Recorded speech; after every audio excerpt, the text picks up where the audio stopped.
A Bíblia Nossa de Cada Dia está começando agora e hoje nós vamos estudar o Salmo de número 9, que é um cântico de gratidão. Antes de nós entrarmos propriamente no Salmo, quero fazer uma observação com você. Se você é o tipo de estudioso que gosta de saber das coisas da palavra de Deus, bom, eu quero te jogar uma bomba aí, uma bomba de conhecimento. Eu não sei se você já teve a oportunidade de comparar uma Bíblia que é chamada de Bíblia Católica com uma Bíblia chamada de Bíblia Protestante ou Evangélica. Se você observar com atenção, há uma diferença na contagem do número de salmos. Aquele salmo que nós conhecemos como O Senhor é meu pastor e nada me faltará, que é o Salmo 23 na Bíblia Protestante, ele vai ser o Salmo 22 na Bíblia Católica. E por que isso se dá? Bom, porque é uma diferença na contagem dos salmos. E este Salmo de número 9, juntamente com o Salmo de número 10, ele é esse divisor de águas. Então eu trago para você como um dado curioso e não para causar uma diferença entre católicos e evangélicos, porque na verdade nenhum salmo é omitido. O que acontece é a maneira como ele é organizado. Alguns colocam o Salmo de número 9 e de número 10 juntos, porque entendem que é um texto só, e outras Bíblias colocam como salmos que se encaixam, vou falar dessa maneira. Então, por exemplo, a Septuaginta e a Vulgata vão colocar esses dois salmos juntos. Já os protestantes, eles respeitam, vamos falar dessa maneira, a contagem hebraica, colocando-os de maneira separada. E uma coisa que eu achei interessante é que o Salmo 9 e o Salmo 10, na Bíblia que eu acompanho, que é a Revista Atualizada, ou então a Nova Versão Internacional, vai colocar os salmos separados, como complementares. E o que eu acho muito lindo é que o Salmo 9 e o Salmo 10 juntos, eles apresentam um acróstico. Ou seja, colocando em ordem alfabética, né, colocando o alfabeto na sequência, o alfabeto hebraico, né, eles vão começando cada um dos versos com uma letra do alfabeto.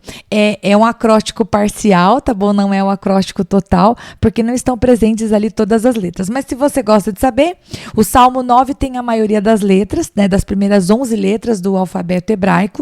O alfabeto hebraico tem 22 letras, e eles vão tendo essas iniciais com os versículos alternados. E o Salmo 10, depois de começar com a 12ª letra, ele vai abandonar esse esquema alfabético até os versículos de 12 a 18, onde aparecem as 4 últimas letras do alfabeto. Enfim, queria trazer essa curiosidade para você, porque quando eu estava lendo eu pensei, poxa, eu acho legal nós comentarmos e trazermos um pouquinho de cultura também, né? E eu falei Septuaginta e falei Vulgata. A Septuaginta ela nada mais é do que a tradução do hebraico para o grego, e ela aconteceu em torno do século 3 a.C. É chamado de Septuaginta porque Septuaginta significa 70, né? E é derivado de uma tradição que diz que tipo 72 sábios de Israel, né? 6 de cada tribo, 72, eu falei certinho, fizeram a tradução a pedido do rei do Egito. Então, essa versão, né, a Septuaginta e a Vulgata, que a Vulgata é a tradução do hebraico para o latim, que aconteceu aí em torno do final do século IV para o século V da nossa era. Bom, enfim, Deus te abençoe, isso é somente uma curiosidade. Vamos agora para o que interessa, que é propriamente o texto e a palavra. É um salmo um pouquinho comprido, eu vou tentar ser o mais breve possível, mas eu não vou falhar com nada daquilo que eu fui lendo e que foi chamando a minha atenção. Então você me acompanhe e vamos começar. É um salmo de Davi, né? Não sei se eu já mencionei, já nem me lembro se eu mencionei isso. Diz assim no verso 1: Senhor, quero dar-te graças de todo o meu coração e falar de todas as tuas maravilhas. Glória a Deus, né? Davi vai falar das maravilhas do Senhor. Verso 2: Em ti quero alegrar-me e exultar e cantar louvores ao teu nome, ó Altíssimo. Bem, quero fazer aqui uma primeira observação. Em ti significa que, embora Davi fosse adorar o Senhor por todas as suas maravilhas, Davi queria se alegrar em Deus e não nas coisas que Deus fazia. Eu acho que isso é algo que nós temos que sempre cutucar o nosso coração. Porque quando nós estamos experimentando um tempo de vento a favor, costumamos ficar bem alegrinhos. Mas quando vem as adversidades, muitas vezes é difícil encontrar alegria somente em Deus e não nas bênçãos de Deus, né? Quando faltam as bênçãos de Deus, faltam também a alegria. E aqui Davi fala, verso 2, em ti quero alegrar-me. Que em nome de Jesus isso nos sirva de exemplo. Verso de número 3. Quando os meus inimigos contigo se defrontam, tropeçam e são destruídos. Mais uma observação. Os inimigos de Davi se encontram com Deus, né? Quando ele está falando se contigo, ele está se dirigindo ao Senhor. Quando eu estava lendo esse salmo, sabe o que veio à minha memória, queridos? Me veio ao meu pensamento, não à memória. Me veio ao meu pensamento a gente escondido atrás de Deus. Sabe quando uma criança se sente ameaçada e ela é pequena e ela simplesmente se esconde atrás das pernas da mãe no sentido de querer um refúgio, né? Da mãe ou do pai? Me veio exatamente essa foto na cabeça. Nós nos escondendo atrás de Deus, os inimigos vindo contra nós e topando com o nosso Pai. Amei. Bom, continuando. Contigo se defrontam, tropeçam e são destruídos. Aleluia. Verso de número 4. Pois defendeste o meu direito e a minha causa, em teu trono te assentaste, julgando com justiça. E aqui a gente lembra algo que eu mencionei num salmo anterior, né? Os nossos inimigos e as lutas que nós passamos e todos aqueles que se levantam contra nós, eles não são maiores do que Deus. Deus continua no trono, ele continua reinando. E ele é o nosso rei, o nosso Deus, o nosso escudo. Então a gente ora, coloca diante dele as nossas petições, faz a nossa parte e descansa. Nada abala o senhorio do nosso Deus. Versículo 5. Repreendeste as nações e destruíste os ímpios. Para aqui um pouquinho. Veja. Deus destrói aqueles que não o servem. Deus destrói aqueles que não os ama. Alto lá. O versículo começa dizendo que o Senhor repreende as nações. O Senhor nunca traz juízo antes de ter trazido a chance do arrependimento.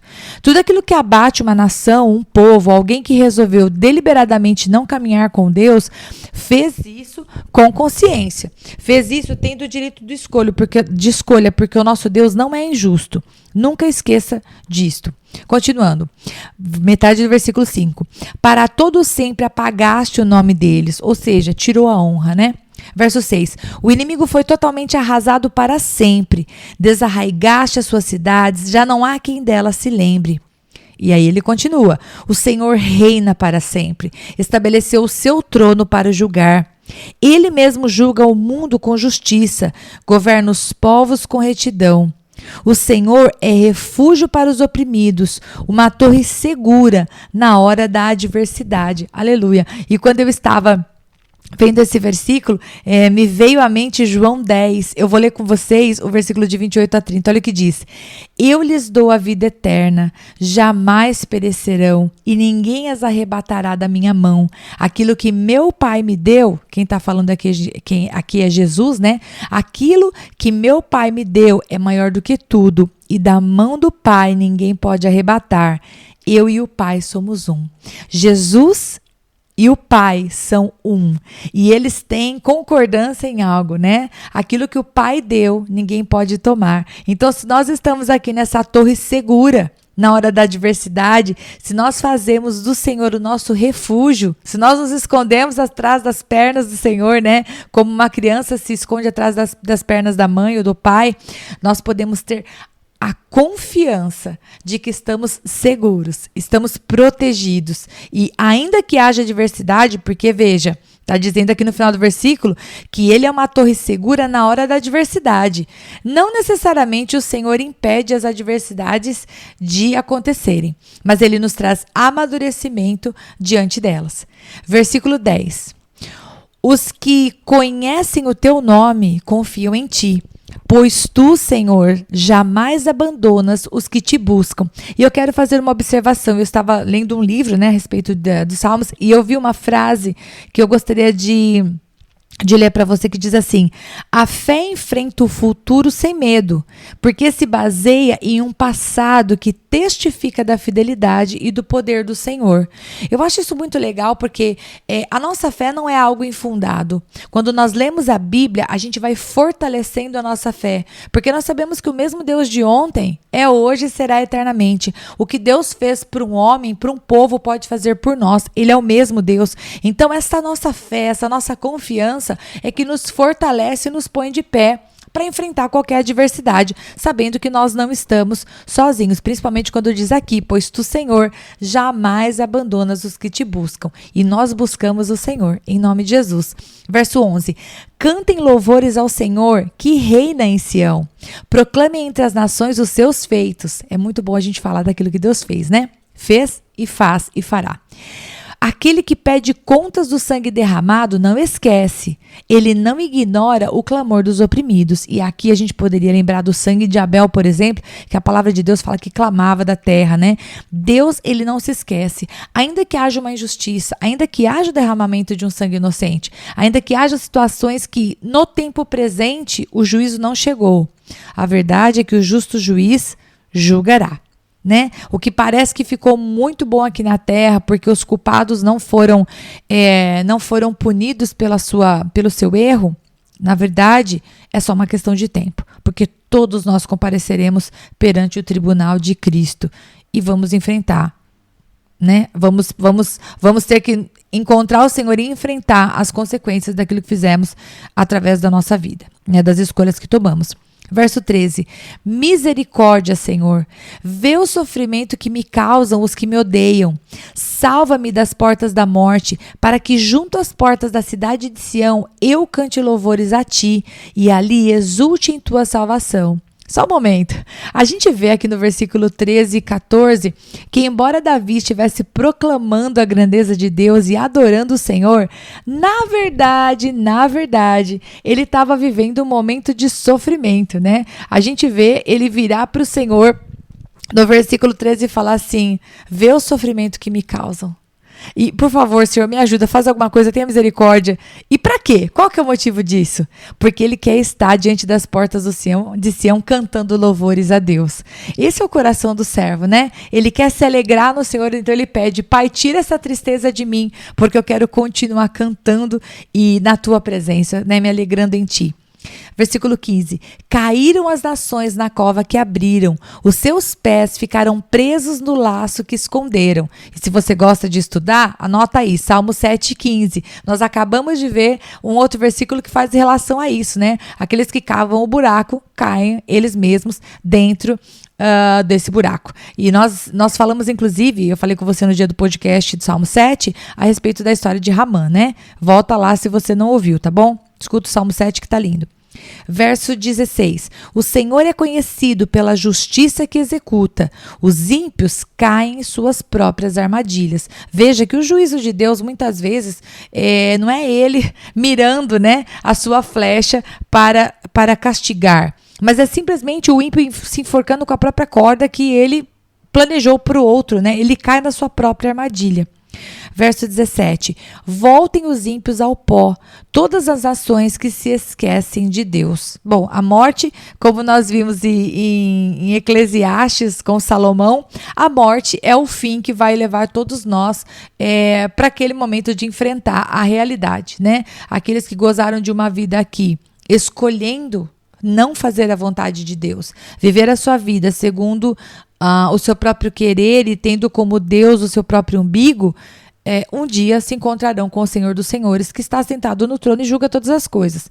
E diz aqui, né, que as nações que se esqueceram de Deus vão se encontrar também com este Criador e vão prestar contas. Versículo 18, mas os pobres nunca serão esquecidos, nem se frustrará a esperança dos necessitados. Para aqui só um pouquinho, porque se você tem acompanhado comigo os estudos desde Provérbios, você sabe que Deus não tem nenhum problema com aqueles que não são pobres, né? Que esse versículo não fique dando a impressão de que o pobre é aquele que não tem dinheiro.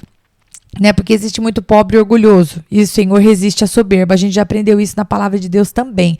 Então aqui quando está falando dos pobres, que nunca serão esquecidos, sim, o Senhor não esquece os abatidos de coração, né?